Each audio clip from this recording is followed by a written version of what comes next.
ist die Tornadogefahr erhöht. Ein paar Tipps zur richtigen Verhaltensweise. Im Auto, wenn möglich, schnell entgegen der Zugrichtung des Tornados wegfahren, in Gebäuden das Obergeschoss und die Nähe zu Fenstern meiden, wenn möglich in den Keller gehen, im Freien Bäume und Fahrzeuge meiden und sich idealerweise flach in eine Mulde legen. Was ist da passiert? Guck mal von hier, Anne, komm vom Fenster.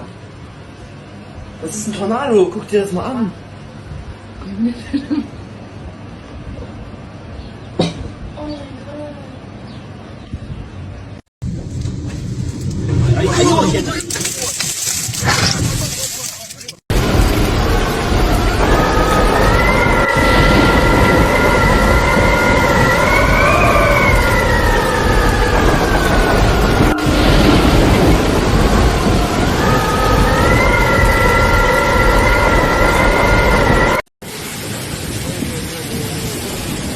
Bumm!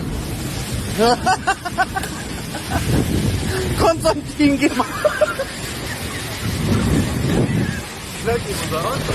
Ja?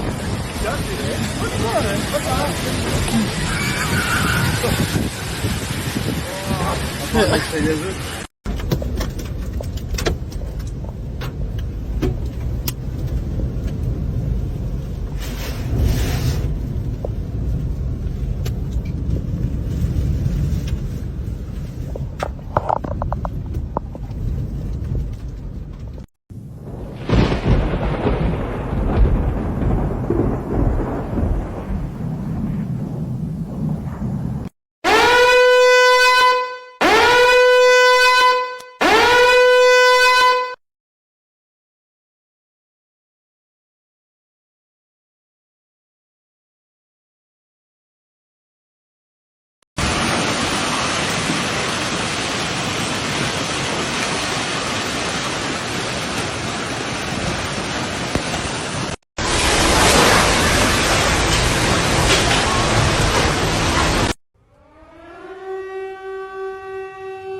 alle Scheiben zerschlagen.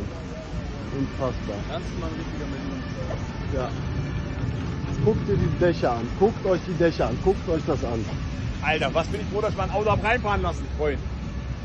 Jetzt alles zerschossen. Boah, das tut weh am Satz. Müssen wir jetzt irgendwie dicht kriegen. Ja, die ganzen Scheiben hinten, ey. Alles vergessen.